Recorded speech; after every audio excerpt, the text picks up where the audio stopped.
All right, everybody, welcome to SuperHouse Live. This is Andrew. I am your host for this episode. The other co-host couldn't make it for this one. The song you're listening to now is called Tabun Kaze. That means it's probably the wind in Japanese, and this is a Japanese band called Sakanakshon, which means fish action. My wife introduced me to this band, and I've been listening to them ever since. And this week we have a very special guest, actually.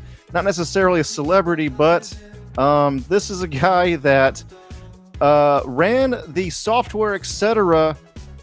Video game store in the mall that we used to go to in Montgomery, Alabama when I was a kid. And we went there so many times that we actually befriended him, and you came over to our house with your girlfriend or wife at the time, I think. It was my wife. Your wife? I didn't know if you were married or not at the time, but yeah. Oh, yeah. I was married by then. Okay, yeah. All right.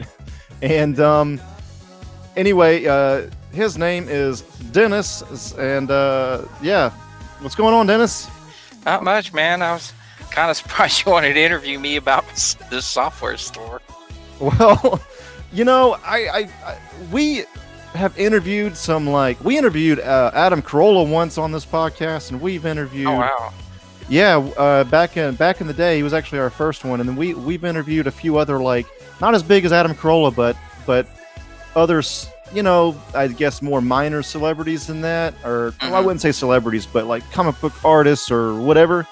So, but lately I've been kind of like, of course I still want to do that, but I want to kind of do stuff that's a little bit more personal to me as well. It's just kind of a different direction that we're taking with the podcast. And I thought this would be cool, man. I mean, retro gaming is huge online, and you know, it's kind of cool to see this like insider info, I think, that you have about Software Etc. and stuff. If you guys don't know, Software Etc. was a chain in the Southeast. Was it in any other part of the country? It was actually nationwide. It was they were based out of Grapevine, Texas. Okay.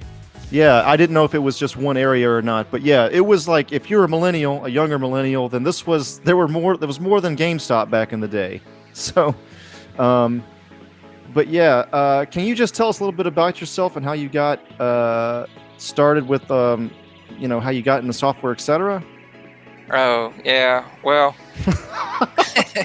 I mean, you know, when I was growing up, you know, it was before video games, really, before I knew what they were. And, you know, like back in, I think it was like 82, it was about 82, whenever the Atari came out. A friend of mine across the street got one. Of course, you know, he had to have everything. So, you know, we lived through, you know, oh my God, Pac-Man's coming out, you know, oh, it's supposed to be just like the one that's in the arcade, you know.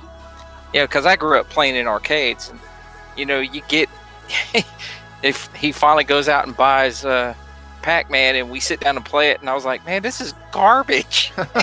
It was horrible. I mean, but we still played it because it was like, you know, it was Pac-Man, but it was like, it wasn't Pac-Man. But, you know, we lived through that, and I think I told you about the whole E.T., the video game, too. Oh, yeah. But, you know, I got out of video games for a while, but I still kept up with the arcades through the 80s when I was in the Navy.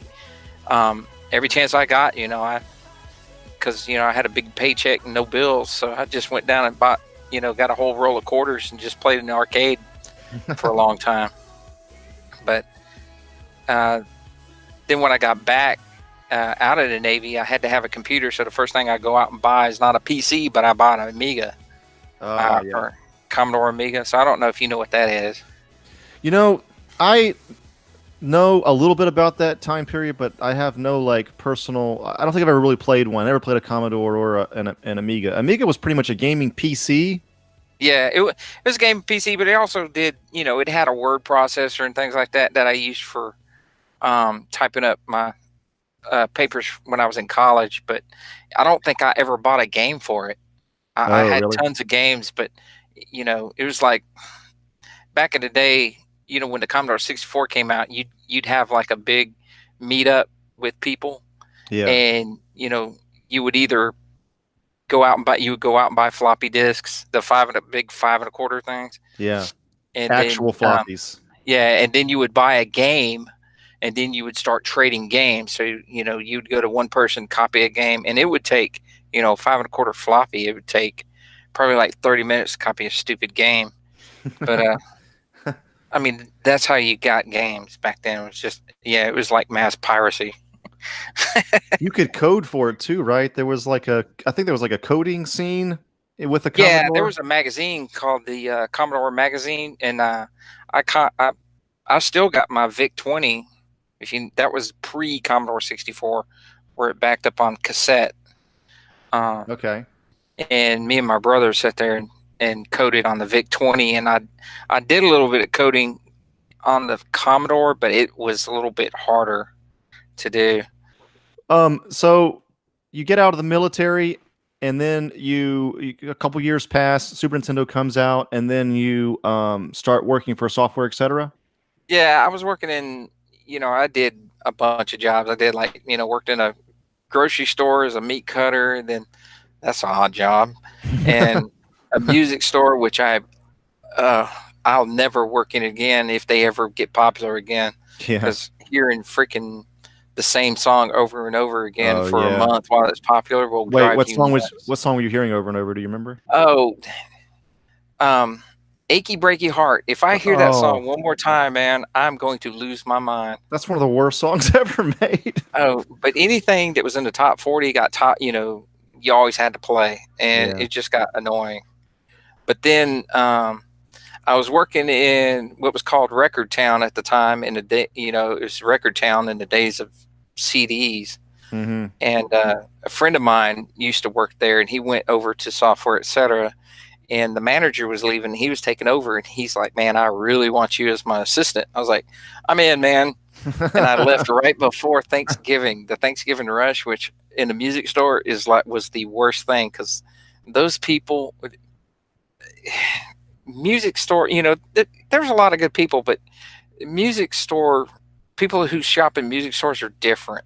They're looking for that one song, and you can't, as I learned, your taste is not the same as everybody else's. Oh yeah. So you just kind of have to cater to everybody's music taste, and you're like, after working there for a couple of years, I was crazy. I want out.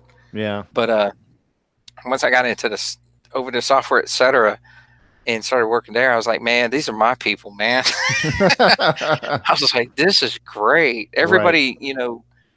I would say 99% of the customers were great, and just you got back then it was centric PC, because I had moved over there right after the launch of Windows 95. Yeah. And they moved, they sold, I think, 400 or 500 copies of Windows 95. Oh yeah. And so they were riding high on that. And, there was a lot of PC software we were selling, but I noticed all these game consoles, I have seen over the years in some of the gaming magazines. And, I just never really paid attention to, because you had mentioned 3DO to me. And I was like, man, I forgot about that system altogether. Most people did. Well, it was cool. Because I broke it out one day and started playing with it. And the one big thing about it was the controller. Oh, yeah. It was a little bit like the Genesis controller, maybe, but a little bit better, huh?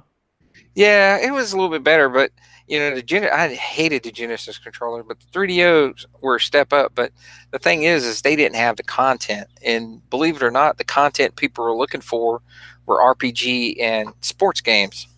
Totally different type of gamer, huh? Yeah, that's not much crossover there, I feel like. Yeah, but they had fighting games. Oh, and fighting games were always big. Yeah, but the 3DO had. I think it had a Street Fighter and something called Samurai Showdown. That was a fighting game, yeah. Yeah, Samurai Showdown was awesome. Yeah. And, of course, they had Gex. I don't know if you remember that thing. I remember Gex. We played that on PlayStation 1. Yeah, they brought it over to... They brought it... I think it started Gex. on 3DO, I think. Yeah. They brought him over to PlayStation 1. That was a fun game. Yeah. So you played the 3DO via... software, etc. Yeah, okay. Did you have any other like TurboGrafx 16 or Neo Geos or anything? We had a Neo Geo, but it was on the way out. Okay. Um, the Neo Geo was like $799. No one was buying that, right? No, it was Yeah. like a real small section. I Yeah. don't know if you remember, we had like little sections and stuff. I remember vaguely, man. I remember you had this board on the back of the register that showed game releases and you wrote it in marker or something, right? Yeah, Yeah. because we got updates every week. But yeah, the Nintendo Neo stuff Geo, was always being pushed back. I remember that. all the Nintendo 64 stuff. Yeah, Yeah, yeah, yeah. but yeah, yeah, Neo Geo. I never really played any of those games. A friend of mine had one, but he never. It just kind of sat in the corner and gathered dust. The huge cartridges. Yeah, So that's where Samurai Showdown was from, and that was Neo Geo 3DO. was well, I think well, maybe 3DO bought it.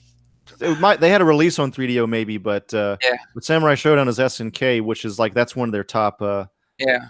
that's one of their top games. Like basically the Neo Geo was like 90% fighting games, and Hmm. then a little bit of like shooters. Like when I say shooters, I mean like top down, like Galaga, but or side, Yeah, yeah, yeah, yeah. yeah, Yeah, games he like bought. that. Yeah, my friend Bill was big into fighting games. He Yeah, had he had a Neo Geo. He never got the 3DO because it really didn't have anything on it. yeah. And then he had the Super Nintendo. He had Super Nintendo Genesis, and that's where I got all my gameplay for that. Later on when he bought all those, Did the 3DO sell at all in your memory? we sold it like probably two the whole time we had it. The only time we sold those is when they marked them down to like $100. Okay. Um, this guy came in and bought both systems and all the games. Oh wow. Maybe he's a collector. He probably still has those, man. Oh, well, if he does, man, if he has some of those games, they're worth a lot of money. Yeah. I think Samurai Showdown and the Street Fighter one is kind of pricey because it Okay. had something. One of them had something special in it. Oh, the Street Fighter one was like known to be one of the best ports of that That's particular right. Yeah, 2 yeah, yeah. Turbo or whatever, like at the time. Like it was supposedly like I remember reading about this. I never had one, but I was a EGM reader and stuff, so I knew what was going on. I just didn't play it myself, but apparently it was like really good. Did you have to order like if you like let's say you wanted to order some more like rare stuff like 3DO or TurboGrafx or something, would you have to order it yourself or you pretty much just got whatever they sent you? They really just got whatever they sent us. There was a time where if when I got in there, they had just finished acquiring Babbage's, Okay. and they went from software, etc., to Babbage's, etc. And Oh they yeah. brought over Babbage's. Hey, if you want this game, we can contact another store and we'll have it shipped to you UPS next day. Oh nice. And UPS next day air is pretty pricey, but you didn't have to pay for it. You didn't Yeah. have to pay the shipping. You just paid for the cost of the game. And that's what that's what put them into bankruptcy. What? That's what put That's Babbage's into ridiculous. bankruptcy. That's what put Babbage's into bankruptcy. But the for some reason they kept a lot of the people on from Babbage's. Um, this is the tale that has been told me. They kept a lot of people on from Babbage's, and they liked that feature, so we were able to do that. But we never really had requests for anything 3DO. We always had it for Super Nintendo games, PC games. There were rare Genesis games. Really hard to find Genesis games. Really? You could type it in the computer and you could access like the entire inventory of the store of the whole company. And like you would type in this game, and it would say, this store in like Arizona has it, and you'd call this store and they'd say, look, we don't have this game. Everybody keeps calling us, but it's not in their inventory, and we're trying to get it fixed. And I wish I could remember the name of that game that everybody was wanting. Gunstar Heroes, or I don't Oh, know. I couldn't tell you. I know there were, people trying to find old Nintendo, NES games, and they weren't selling them until, they started doing the, what is it? The used games. They started selling used games when we started carrying Nintendo cartridges. Okay. So that was like, Oh yeah, there was what was like that, no used game section at the 96? time, huh? No, there was no used. They started doing used games when Software Etc. came out of bankruptcy, um, and then they acquired. I think it was right before they acquired EB Games, Okay. and they started doing these buybacks, and you do the buybacks, and then you'd ship it off to um, the main. You take all your used stuff that you bought back for the week and ship it to the main office, and they would refurbish it and repackage it and send it back. And that was pretty cool because I think they bought. There was actually an actual store they bought out that sold used cartridges, Okay. and that's how that started. It was like a mom and pop store that they bought out. That's GameStop's main bread and butter, that and toys Oh now, yeah, huh? yeah. It was just like my son, my youngest said. He was either no, it was my oldest. He says, "You know what GameStop is?" I was like, "What?" He's like, "It's like a modern day Hot Topic," and I busted out laughing. I was like, "Hot Topic with games." It's also funny that he says modern day Hot Topic, like Hot Topic Yeah. is so old to him. Do you still keep in touch with those guys? Any of those guys from the shop? Uh, just one. Yeah. I've pretty much lost everybody at the time. I mean, even in a day of Facebook, you Yeah. know. I remember their faces a little bit, but it was just a long time ago. We're talking for the listener here. This is like a 20 years ago or so. This is what, yeah, 95 to 98, right? Was when you were running the store? Yeah. Well, 90. Yeah, I was about 95. I ran the store from 96 to 98. I got in there in 95. Okay. That was when Super Nintendo was still strong. Well, it was actually near the end of its run, huh?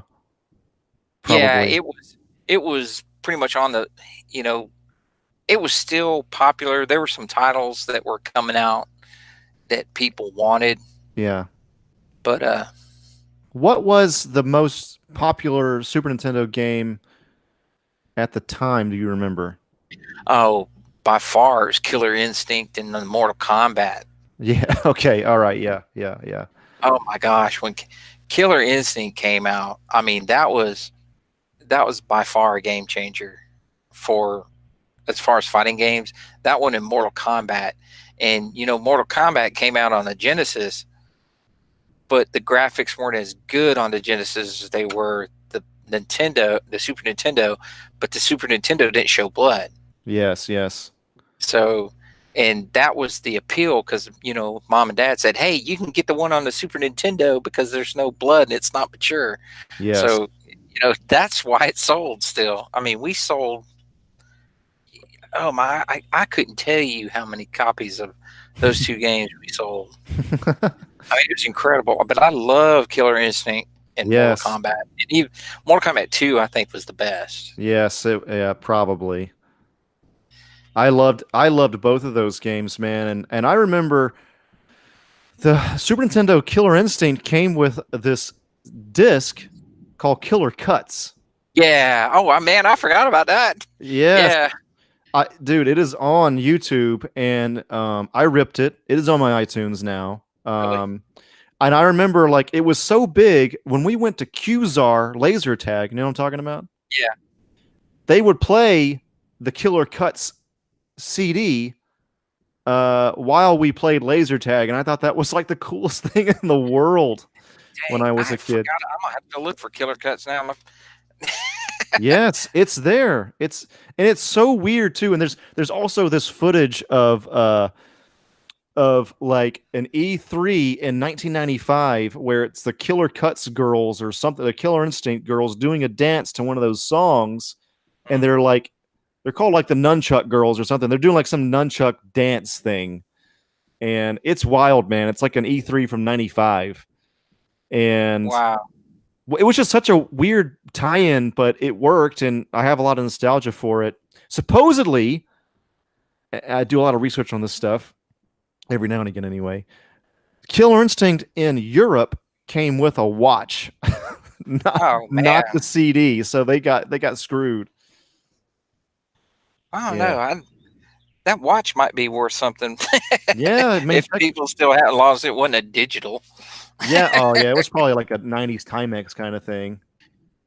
But oh yeah, man, I forgot all about that CD. Now I'm gonna have to go look for it. Oh, Yeah. man, could not forget that. I mean, it was just so it was such a cool tie-in, it was like, oh, I came for the game, but I get this too. This is cool, and the cartridge was black. I Yeah. mean, God, that was the shit. When you got like a different color cartridge, that was pretty awesome. Like Maximum Carnage was red, and a few Yeah. others had different colors. I remember, but Yeah. I think it was there was one that was a gold cartridge that they came out with. It Zelda might no, maybe. maybe Zelda. No, Zelda on the Nintendo was gold, I think. Yeah, they're yellow in Japan. A Oh, they lot of the are. Mario games are like that kind of yellow. Yeah. Yeah, they do a special release for Japanese release. Yeah. My youngest, he's up on the Nintendo history. He's got a whole book on the history of Nintendo because uh, he's a fan, Nintendo fan. I mean, he ain't wrong. No, hey, he's he's got from the 64 on up to the Switch. He's looking to get the Super Nintendo and the Nintendo. You still go to Eastdale Mall? Is it still around? Yeah, it's still around, but I don't go there. Why? Oh, it's turned into it's different. Okay, It yeah, once we the don't have Chuck to go into that too much if you don't want to.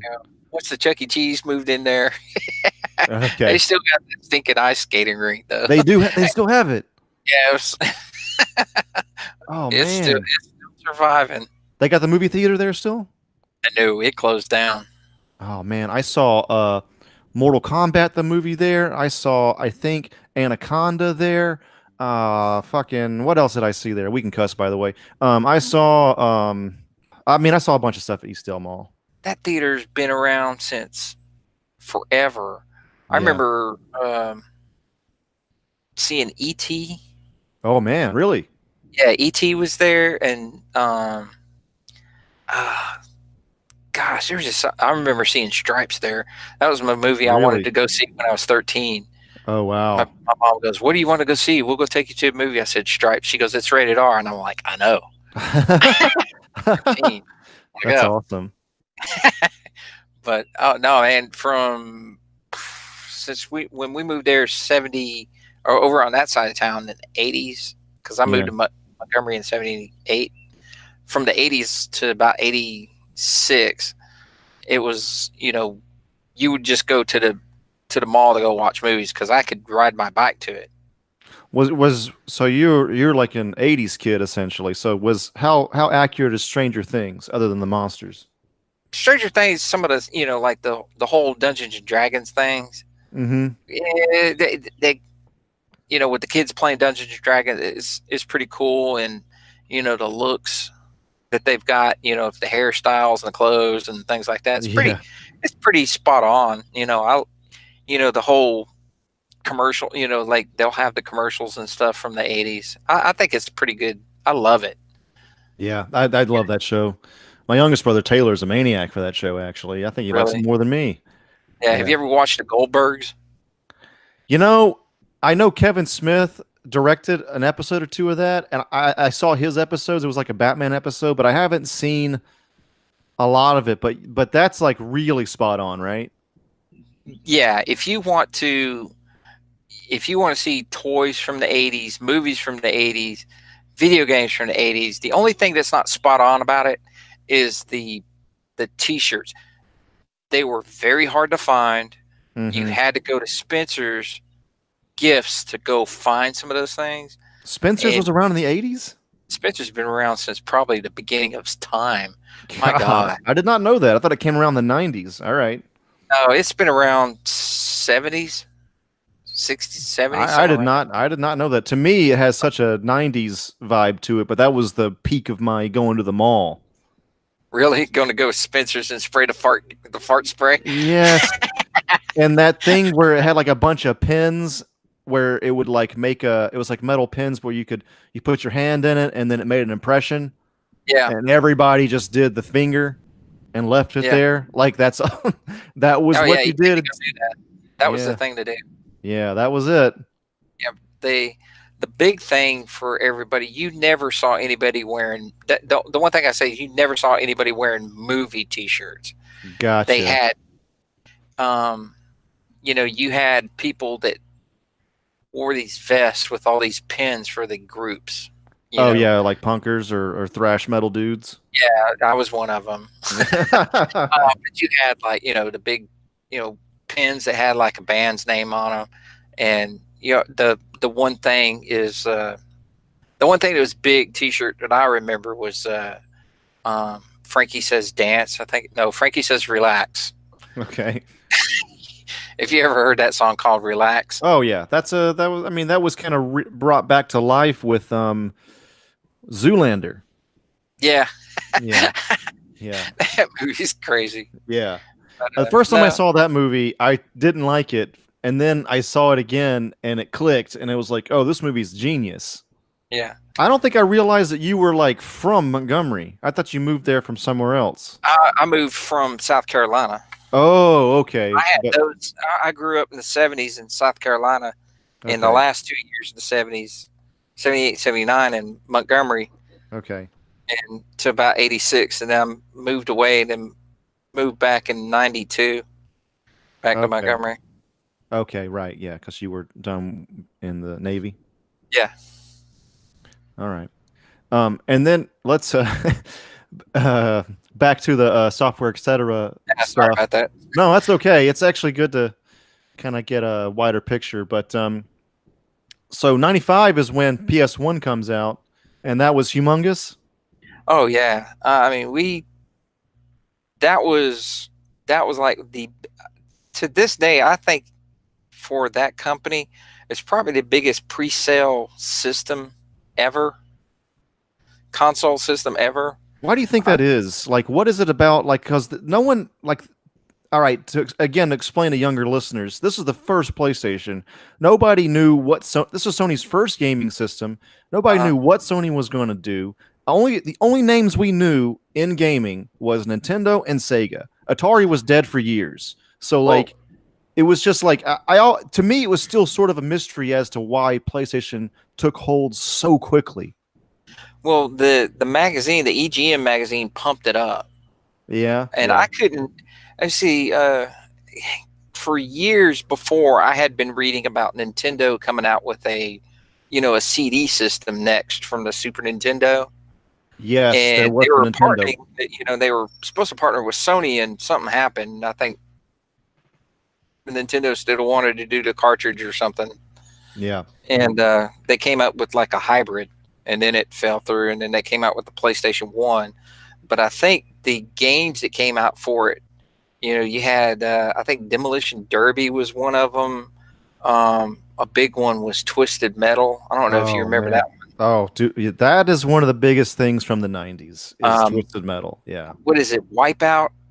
Wipeout, the Outside? futuristic racing game. Yeah. Yeah, that one was pretty cool. I mean, the games that they had were really cool, and they came out with a lot of them.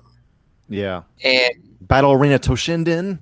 oh yeah, they had that, and they had a lot of, it was on CD, and so the games were supposed to be bigger. And I think by then, a lot of kids were reading EGM magazine and the other magazines because this is pre-internet. But So I think, I had some friends come over to my place in LA where I'm living now, and I got and I have a Saturn. I bought one on eBay, and just to the thing is it's hard to emulate Saturn games, and so I was like, man, I want to play some of those old ones. So I had one laying out. My Mhm. friends that are like pretty much my age, and they were like, what is that? And I was like, that's a Saturn. And they were like, what is that? And I was like, you have absolutely no idea what this is? Ah, It was awesome, is what it was. it was great, but the thing is, it's like people remember PlayStation, but it seems I was a huge gaming nerd, still am, but to me it was like they had almost the same presence. I was aware PS1 was more popular, but it seems like Saturn was like really not that popular in some areas, some of America. Yeah, yeah, but come to think about it, I didn't even think about that. The first real CD was the 3DO. It was on CD, and then the Sega CD came out. I don't know if you remember that thing. I had a Sega CD actually. It was not bad, but it was definitely not good. Yeah.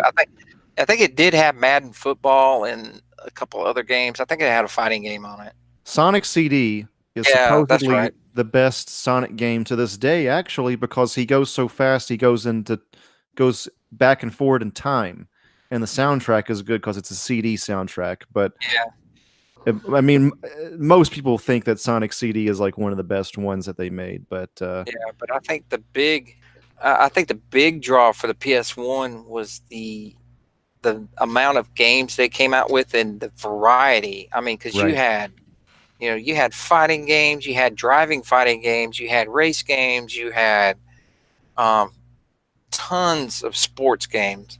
Because they stayed up with all the Maddens. yeah, They even started. I think that's when the college football games started. yeah. Basketball. You had the boring baseball games. Uh, those things are just so boring. But I Shots mean, fired. but they, yeah. I mean, playing baseball is one thing, but on a video game, it's just like, Yeah, really. yeah, yeah, yeah. But they appealed to everybody. They drew from a wide base.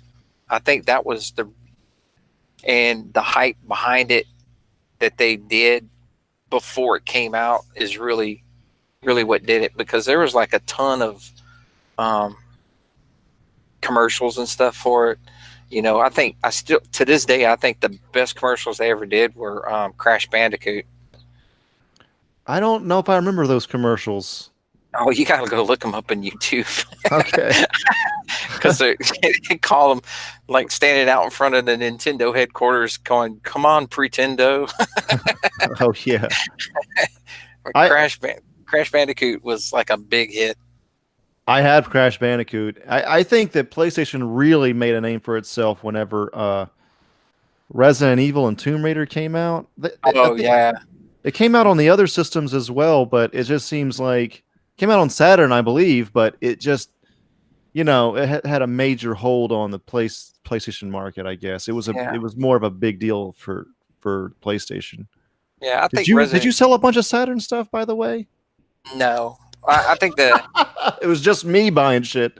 there were. I mean, there were some people who were big Sega. You have like a core of people back then. You were either Sega or you were Super Nintendo or Nintendo. Right, And right. Sega, the people that were Sega fans, they were very. It was a niche market. I mean, Yeah. those were the ones that did not care about the sports games. They wanted, because the Sega had a lot of action. Contra, Super Contra. They had Sonic. The real fast-paced games. Yeah. Because the Sega games they lacked color. I don't know if you noticed that, but Yeah, there was. I know what you're talking about. The color's not quite as good a lot of the time. Yeah, but they ran faster. Yeah, yeah. You didn't have to sit there and wait forever while your Nintendo cartridges started up. Yeah, And right. I never had anybody complain about a Sega cartridge having to blow on it like you That's do in true. Nintendo. That's You true never actually. had Yeah. that trouble. But One of the co-hosts on here, he's a huge Sega guy and he doesn't like Nintendo quite as much. Sonic fandom is actually surprisingly strong. I mean, you see this with the movie that people had backlash about, the trailer. oh Like yeah, those. I watched the trailer and I was like, man, this is really cool. And then they said something about its human teeth. I was like, oh God, no, just stop. People do pick it apart, like maybe a Yeah, little too I'm like, much. just go watch this stupid movie. They're gonna redo it though. They're redoing that Sonic. Really? Yeah, because of the internet backlash. It's like, why are they making well, because it's not appealing to kids. It's going to be appealing to people that are like 30 and 40 years old. I know, right? Sonic's kind of been dead for a while, right? Yeah, it's Yeah, true. It's but funny, like people view Sonic as more or less like a relic from the 90s, but Mario is kept current, you know? yeah, I think they brought back Sonic really in, what was it, Super Smash Brothers? Was it Wii U? Something like that, yeah. And my youngest didn't know who Sonic was, and Oh man. we had to tell him and me and my oldest had to tell him because my oldest used to watch the Sonic the Hedgehog cartoon on TV Oh when he was yeah. growing up. Yeah. And back when before you could get before YouTube and stuff like that, the Game Boy Color had these little video game cartridges or video cartridges where it would play like a 15-minute episode on a cartridge, Really? and it would have two. I think it was one or two episodes, and he had Sonic and a couple other ones. Nice. And it was pretty neat. But then the internet speed started getting faster, and then I think YouTube something came out, and it just never took off. But he had a bunch of those video game cartridges. I did not know that. I know PSP had those UMD movies, but I didn't know about the cartridge Yeah, the movies. cartridge they could only put. I think it was 30 minutes or 24 minutes of video because they were without commercials. Oh, So it right. was about 12-minute episodes. Yeah, you have to look that one up. It was kind of, I can't remember how many titles they had for it, but it was real small. But Sonic was one of them. And Sonic, and he had, I think there were some Nickelodeon titles on there, like, not Rugrats, but some of the other Nickelodeon titles. Not SpongeBob, I don't think either. It might have been SpongeBob. Rocko's Modern Life? No, that predated him. Oh yeah, I know. Yeah, me and my Yeah. wife used to always watch that. They made a movie recently, a TV movie for Rocco, and Mhm. I think they aired it on Nickelodeon, but it like no one watched it. Like I didn't even know about it till it was over with. But apparently Really? they're gonna add that to Netflix at some point, Huh? so you're gonna be able to watch that. Yeah, but yeah, the '90s were a big. I think how the '80s were a defining decade for heavy metal music and just music in general. Yeah, For the different variations, I think the '90s were the defining decade of video games. Really. I think so. And you were right there, being from like 95 to 98. Like all the like major things happened. It was like the Atari stuff and television was one thing, but I think it didn't really ramp up. At least maybe I'm biased, but it didn't really ramp up until the 90s, Well, especially because console gaming. as far as console, you wanted to go home, because it wasn't really until the Super Nintendo really that you could get a good quality arcade type game. Right. Turtles in Time. Oh God, yeah, that and The Yeah. Simpsons. Yeah, the Simpsons game. Those games are Um, huge. Yeah, my youngest finished that game. Oh, Not really? too long. Yeah. Skate Zone, which is up here in Wetumpka, they had that game for years, and my oldest played it and finished it, and then my youngest finished it and played it and finished and I've finished it like numerous times. That's something that I think a lot of this reminds me of something like especially when like Mortal Kombat 1 and 2 were out in the 90s, Mhm. you would okay, I feel like I have to explain this to a lot of kids. Sorry if this is old news to some people listening, but like arcades were better than home consoles graphic wise, and they would come out in arcade months before they'd come out on home console. So it was like a movie in the theater before it came out on VHS or DVD, Blu-ray, iTunes, whatever you call it. And then so we would want our mom to go to like that certain Roses or that Kmart or that or whatever, because that Kmart has Mortal Kombat 2 in the front of the store. You know what I mean? Like we'd play that while she'd go shopping. Instead of going, it was like we would like request that over another store that she'd want to go to. I don't know. I feel like that whole like time period is pretty much lost. Yeah, that and you putting your quarter on the machine to save your game to fight Yes. fight the person who won. So if you won, you're like, crap, now I got to play this dude. Yes. Yes. Yes. Because it was like, who wanted to be the top dog, and that's how you did it. Yes. And Yeah. but places like their retro arcades are coming back. There's one I want to take my kids to up in Huntsville. It's Yeah. like $12 for the whole day, And it's like free play, right? Yeah, just go play any video game you want. I was like, man, I gotta go check that out. Yeah. Did you have any like crazy customers? Any like insane people come in to Software, etc.? Oh God, yeah.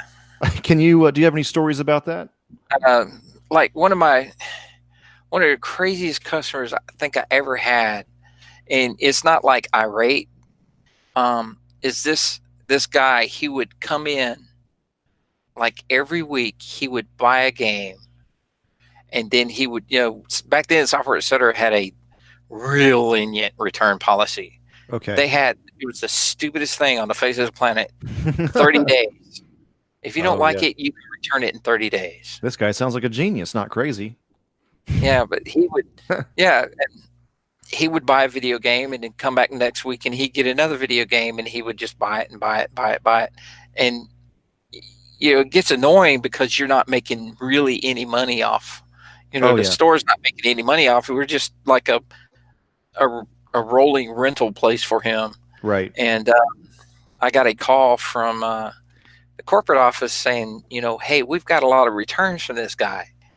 Can you explain? And I was actually there, they were upset at me, and my district manager was upset at me for doing these returns for these guys. And I was like, look, you guys have I said, this store and Software Etc. has a 30-day return policy. I was like, what does that tell you? I said, this is just a rental store. And he goes, well, you're going to have to tell them no. So I told him, I said, now look, I've been calling my district manager. You've had too many returns this year. I said, apparently one a week for, 52 weeks or something like that.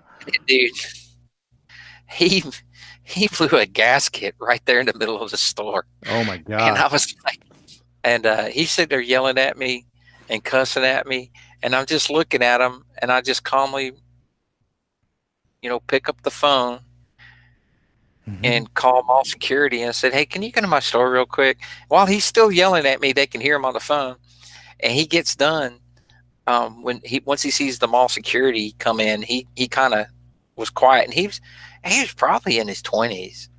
And all I said was like, look, he was cussing at me and yelling at me and my staff. And I said, they're like, what do you want to do? And I said, I want him banned from my store. So they banned him from my store. So, I mean, that was probably one of the craziest things I think I've ever had to do. But he like yelled real loud. Yeah, I mean, I was like, dude, we know what you're doing. Yeah. But you're getting me in trouble, and I'm putting a stop to it. And you're trying to make a scene to get what you want.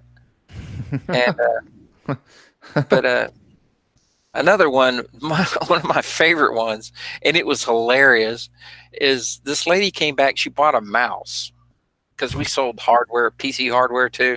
Yeah. Just the basic peripheral stuff. Yeah. And she bought a mouse, and she asked me, will this work on my computer? And I was like, well, do you have like the little round thing? It just plugs into the green one. Yeah. Okay. So like a week later, she comes back. She goes, this didn't work on my PC. And she didn't have the box. I said, I can't bring the return policy said it has to be in original condition, which means it has to have the box because, we can't get any money. The company can't get any money back if it's defective, not in the box, because there's no way for them to track it. And I said, ma'am, you're going to have it in the original box. I said, if you bring it back to me in the original box, I can give you, I can do a return.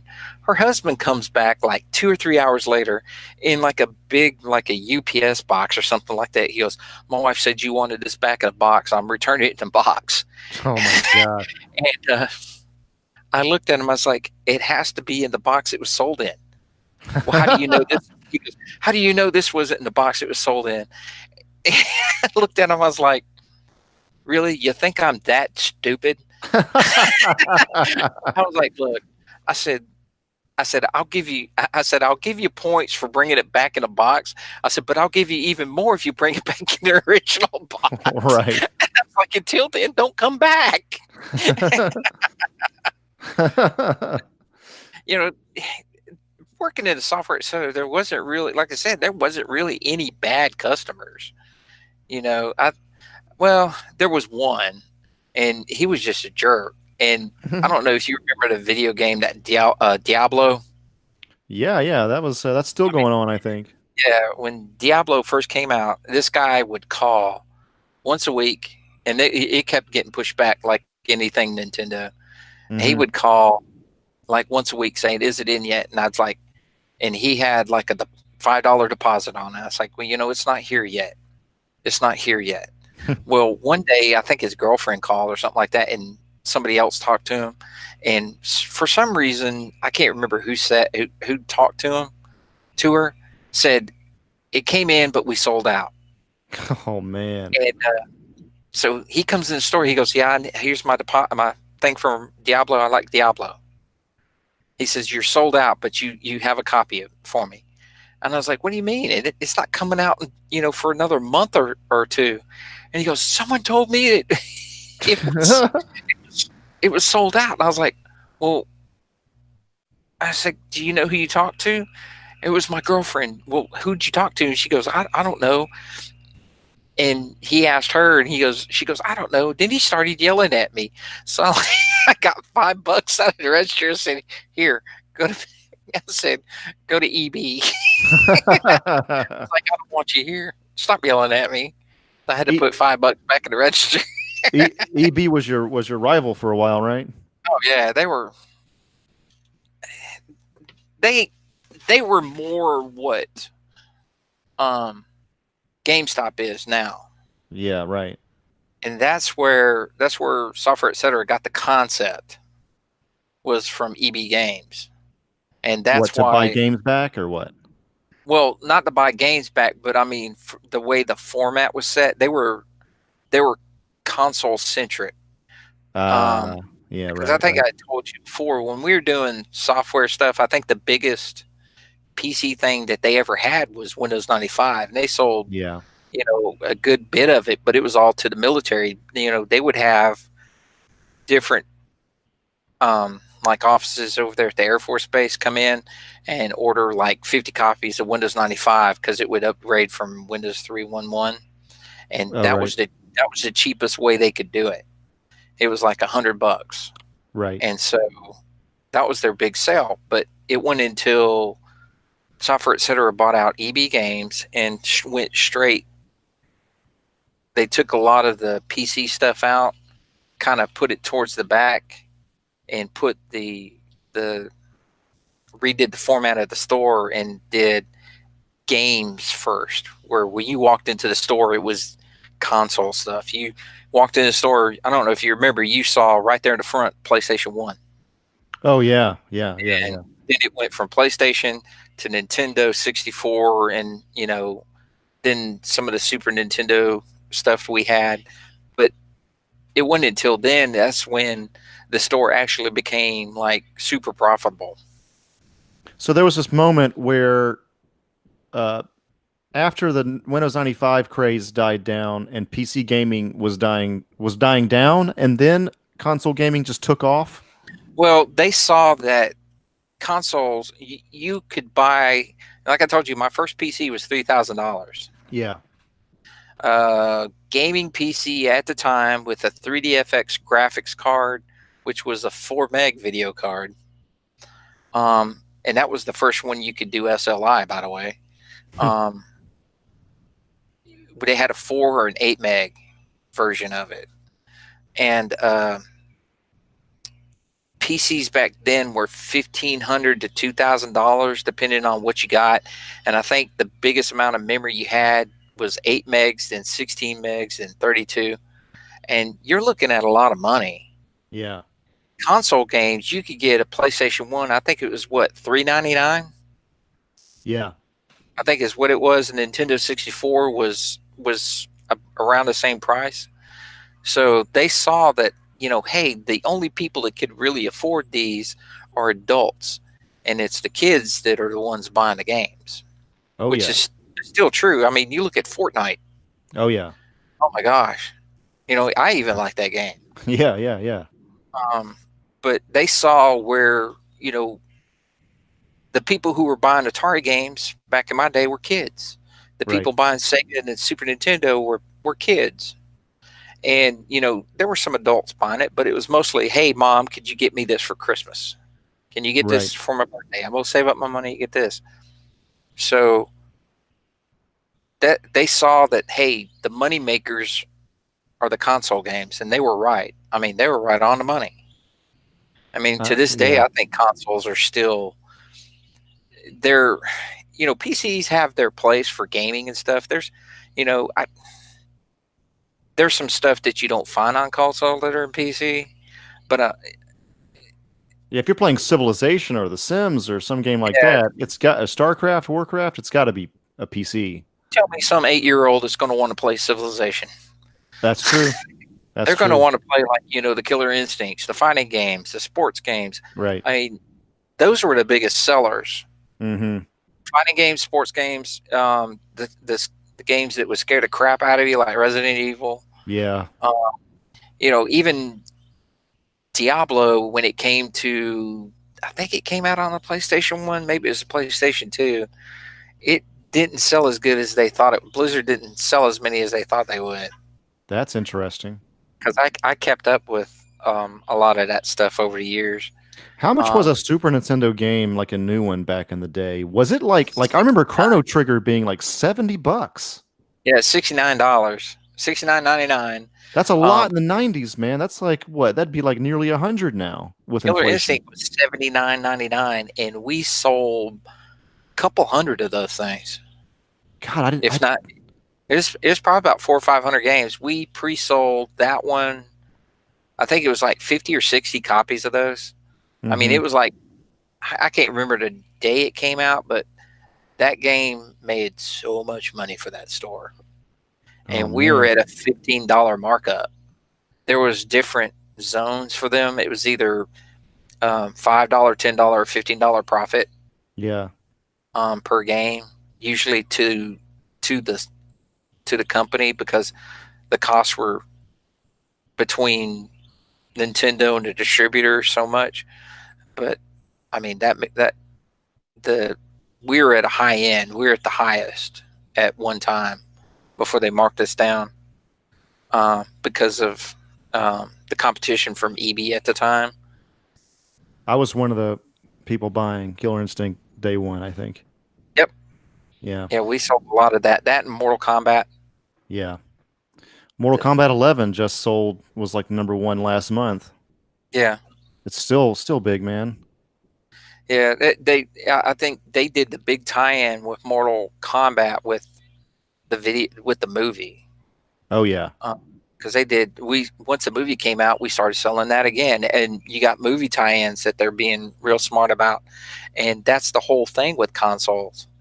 They do a lot of good tie-ins with things. I think also, go ahead. Yeah, instead, PCs, not so much.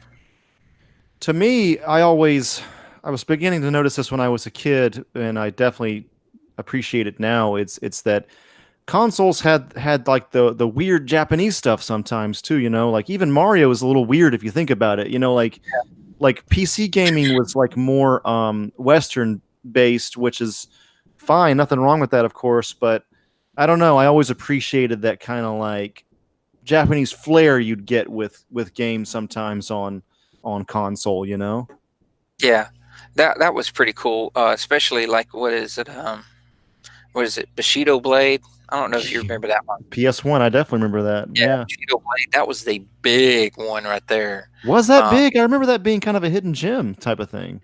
yeah, well, in our area, that was a really big game. Believe it or not, Interesting. there was a lot of people that there was a lot of anime people in Montgomery. Believe it or not, Oh, I and do not doubt it whatsoever. they had gotten word of it because they were the one. There was this one guy who was a big anime, told me about it, and I started asking because it wasn't really advertised, and I started asking about if we were going to get this game called Bushido Blade, and at the home office, and they said, "Well, yeah, you're supposed to get like a couple of copies." So I started pre-selling it, Yeah. and I probably sold about 30 or 40 copies of it, and they were kind of amazed that did that because it wasn't a big title, but it was big in Montgomery. It was the first fighting game where it was like quasi realistic with one hit kills. So I think that's what a lot of people were into. I mean, there was even a first person mode in that game. Yeah, I forgot about that one. Yeah, Yeah.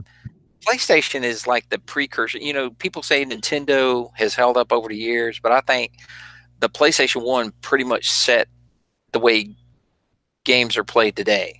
Yeah. They had so many things.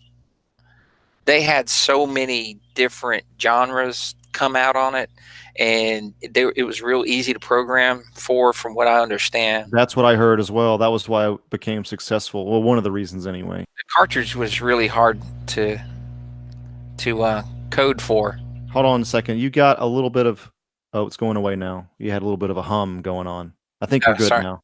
Yeah. Yeah, yeah, but the N64 was just it wasn't it couldn't hold as much as the CD could. Yeah. And To me, the N64, just looking back on it, it had like real game changers like Mario 64 and Ocarina of Time, but it was like a system that was like mostly crap. I mean, shots fired, I guess, bold statement there, but it's just, I mean, look back on that library and like tell me that most of that is just a large, like more of a percentage than you would think. yeah, they when we pre-sold it, I think I sold 14 systems. Pre-sold Really? 14. Yeah, but the big game for that, believe it or not, was GoldenEye. Oh yes, yes, yes, yes, But yes. I've got the GoldenEye watch for it because you could buy. It was like $15. You could buy a watch that looks like the watch that he looks at in the game. Yes. Yeah, because I still have my N64 launch watch. Also, We played we played that like crazy. I remember GoldenEye. I think that was pretty big in our generation. there was a game that we played at your house. It was on the N64. What was that game? Star Fox. Oh yeah, okay. I remember playing that at your house. I had never played that one, and I was Yeah. like, "Oh man," because they made Star Fox and was it two of them? Two of the characters made it in the Super Smash Brothers, and Oh yeah. The frog maybe. no, it's the Falcon. Oh I think it's. I don't think the I frog's forget in their there. names, man. I forget. I mean that was a great game, but I can't remember anybody's name but Fox. Yeah, yeah. A friend of mine, one of the guys that worked at Software Etc. was in the Air Force.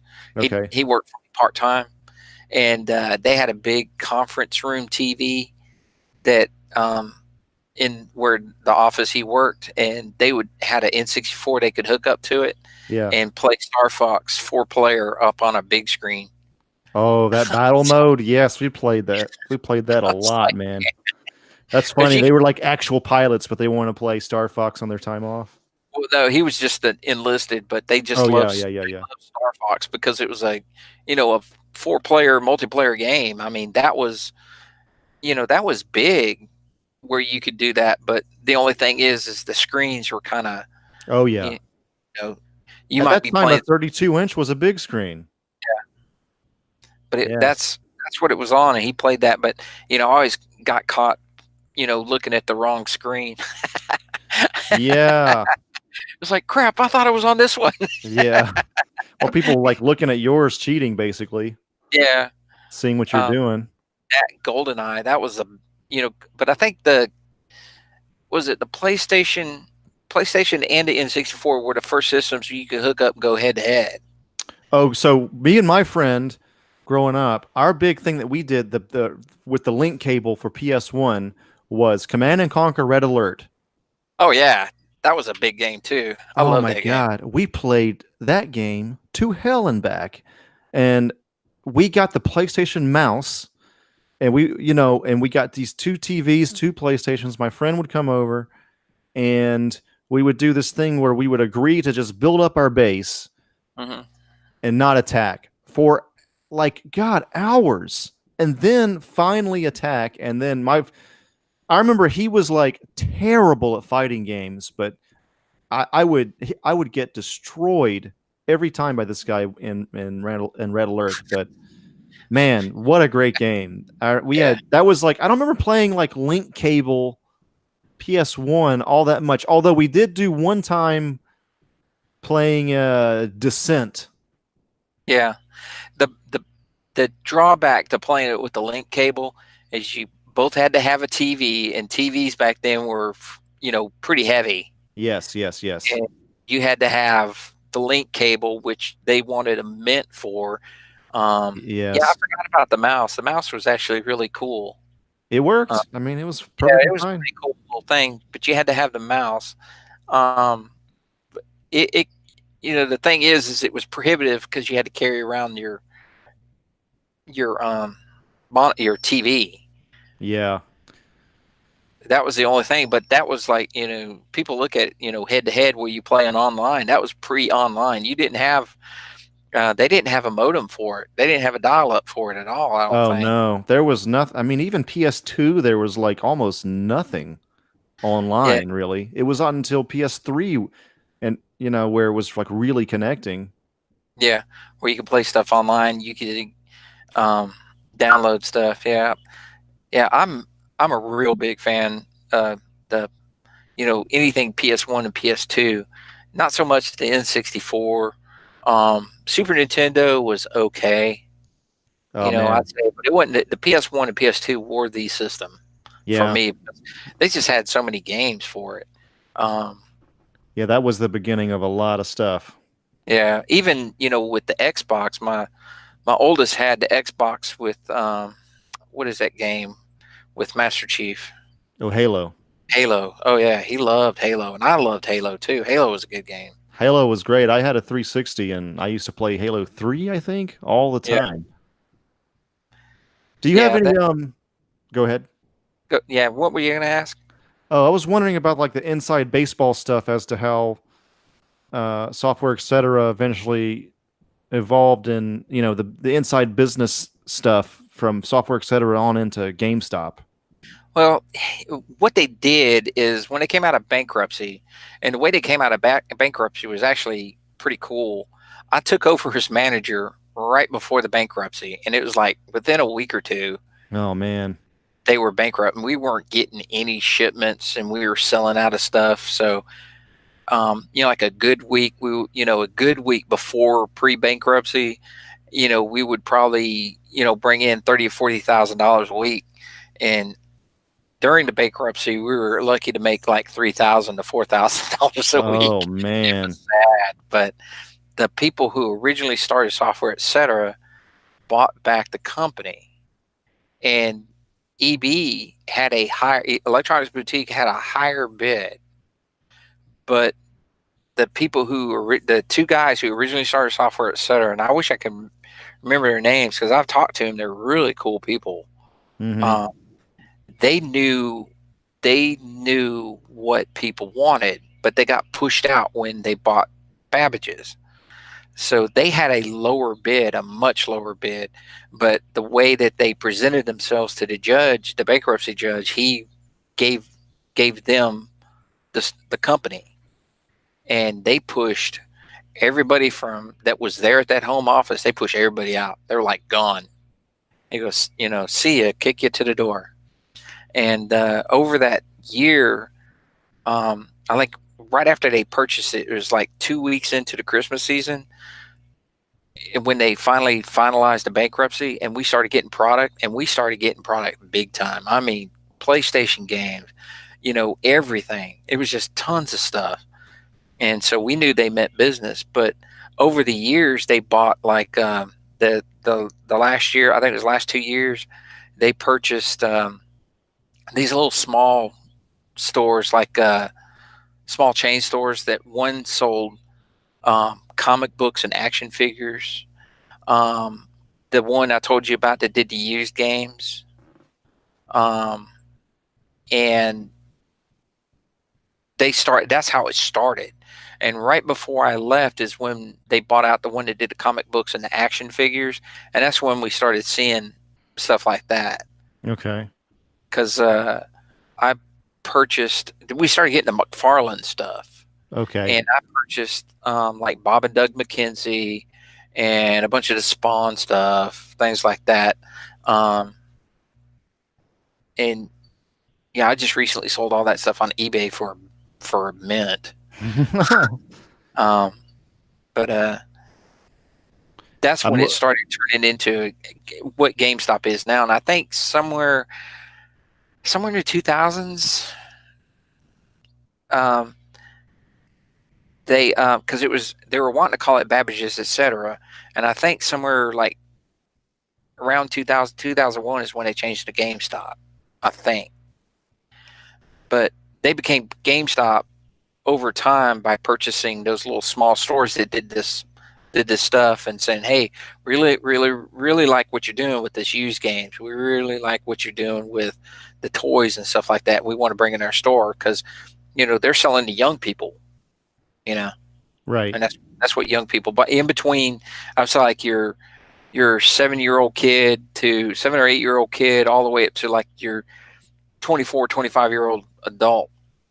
That is the market they were hitting, Right. because guys my age, from the 30s on, they're like, I rarely went into the store. I only went in with my kid. So they knew their market. They did their research. Do you liked how Software Etc. ran as a company though, pretty much until they got bought out? There were the one thing I hated about it was their return policy. Yeah. It was the stupidest return policy on the face of the planet. Yeah. But once they got bought out, it went to a week, which was a little bit more manageable. Okay. But the way they handled things sometimes before they got bought out was just different. But they were a good company, because working for a music store going into a software store is like night and day. Right. A music store is,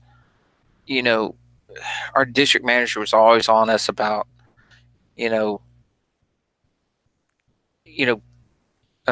customer service is a big part of all of them, but they would send in people all the time to make sure we're helping people in the music store.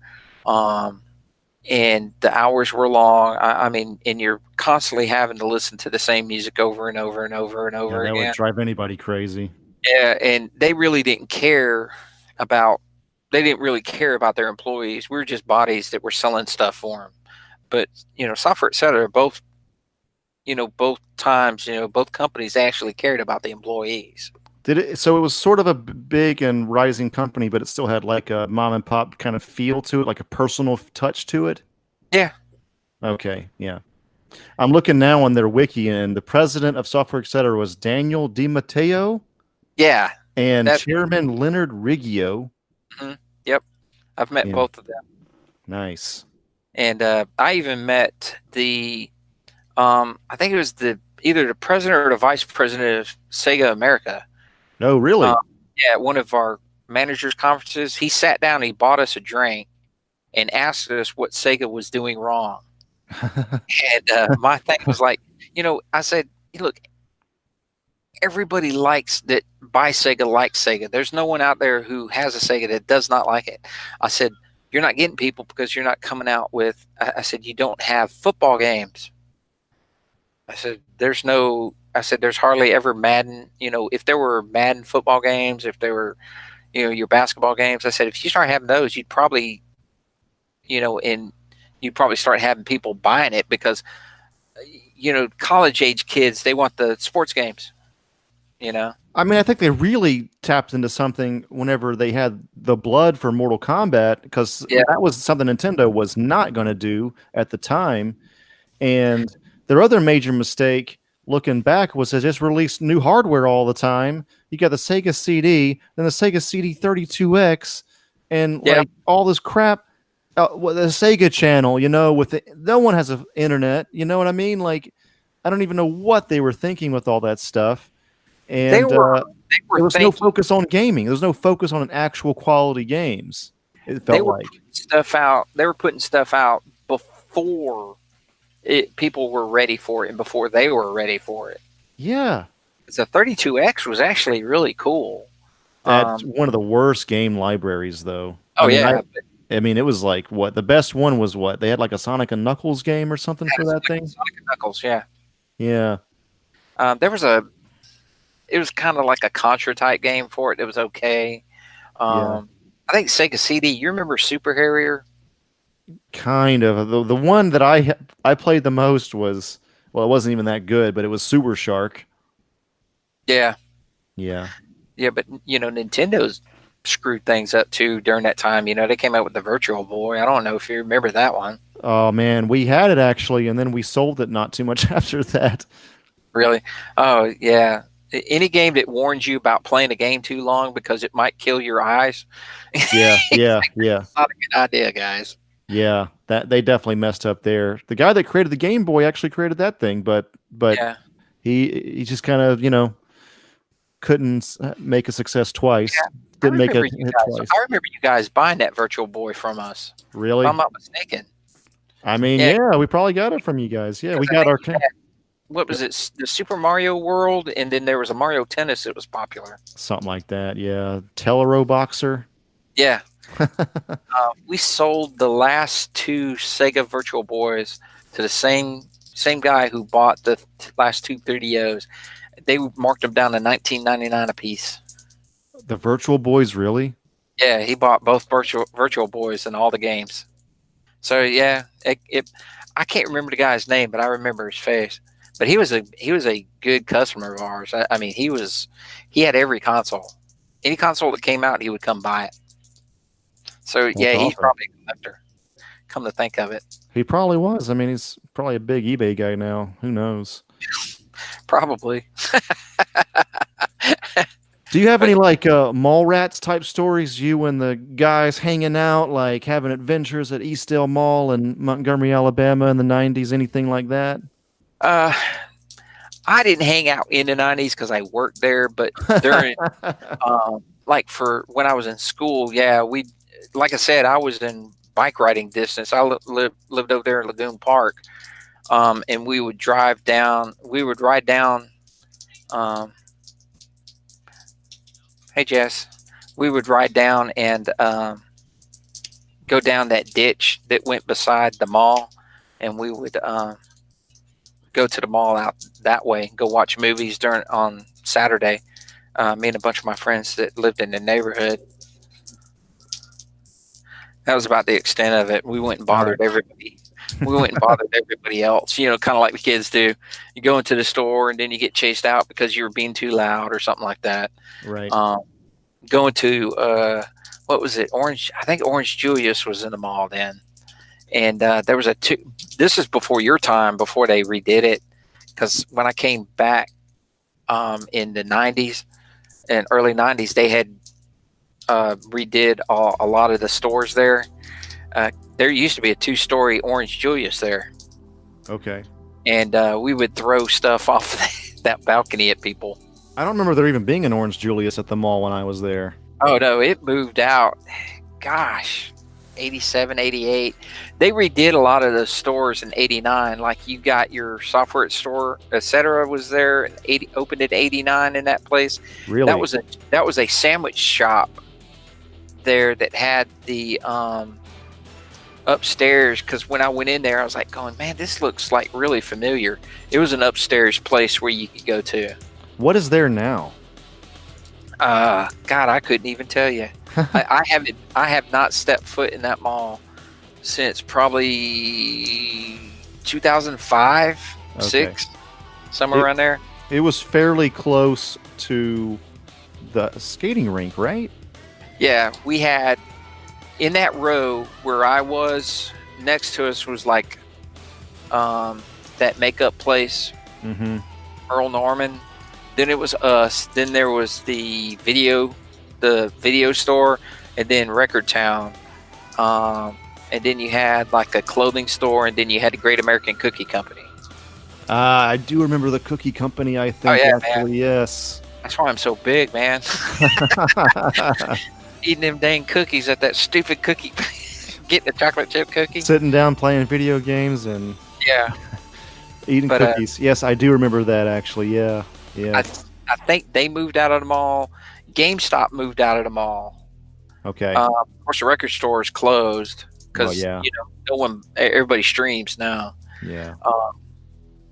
But I couldn't really tell you what was in there. I think Spencer's is still there. Oh my God, they're never going away. No, that thing's probably going to be there till the end of time.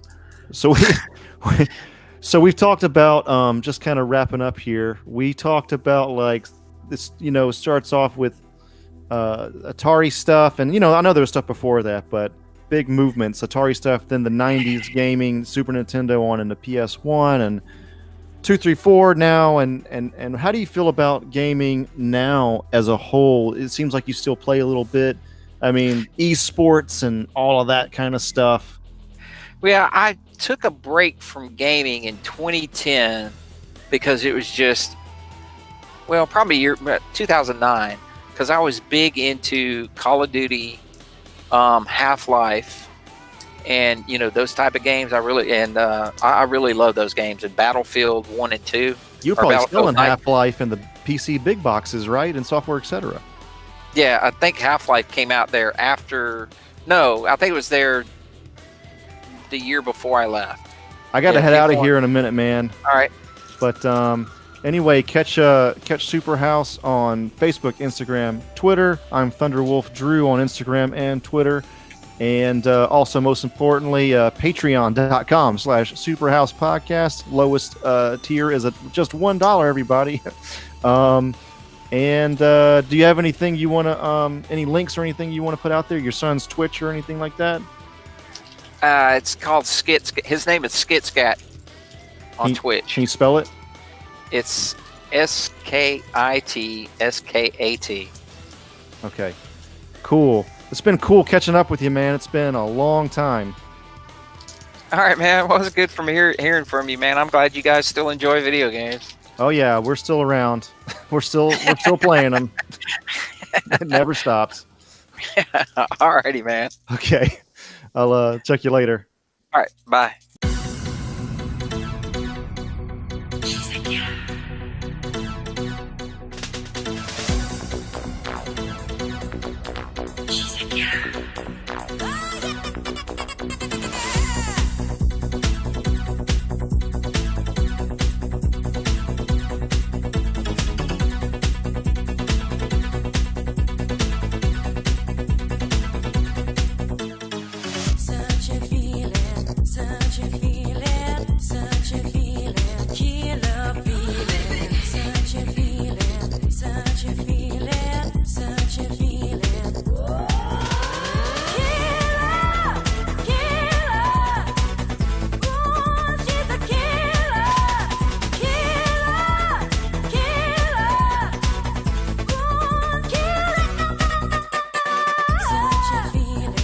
Such a feeling,